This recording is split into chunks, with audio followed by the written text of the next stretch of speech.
وقفے کے بعد اس دشمن جان کی آواز دوبارہ سیل فون پر ابھری۔ ہیلو، کیسی ہو؟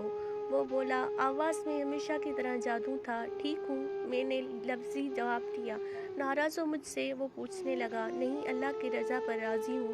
شاید اللہ کی مرضی یہی ہے اور میری قسمت میں صرف انتظار ہی لکھا ہے، میں نے آہ بھرتے ہوئے کہا۔ دیکھو عروسا، میری کچھ مجبوریاں ہیں، تم سمجھنے کی کوشش تو کرو۔ وہ ایک مرتبہ پھر سمجھانے لگا۔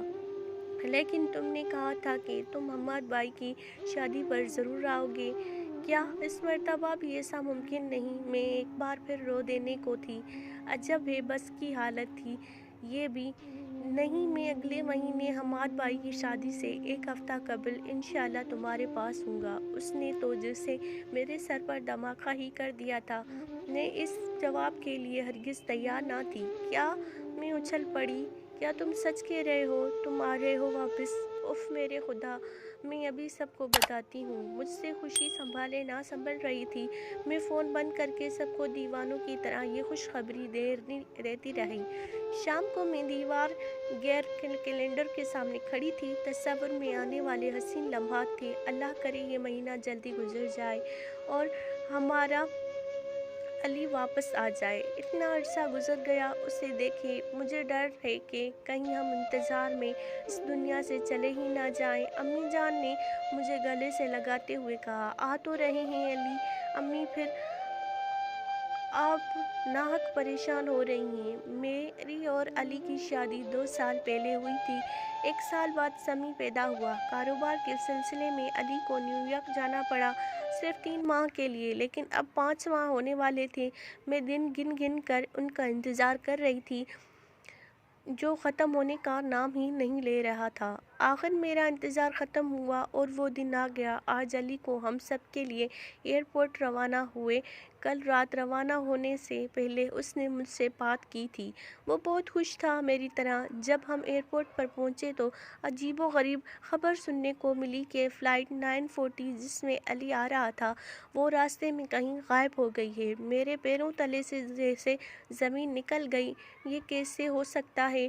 میں بے ہوش ہونے لگی۔ امی جان نے مجھے سنبھالا۔ پھر دن اور رات معمول کے مطابق گزرنے لگے۔ سورج روز صبح ایک نئی امید کے ساتھ لاتا اور شام کو دل پر اداسی کی ایک نئی چوٹ لگا کر غروب ہو جاتا۔ میں علی کا انتظار کرتے کرتے بوڑھی ہو گئی ہوں اور سمیع جوان۔ یقین جانیے پورے 37 سال بعد آج علی میرے سامنے موجود تھے۔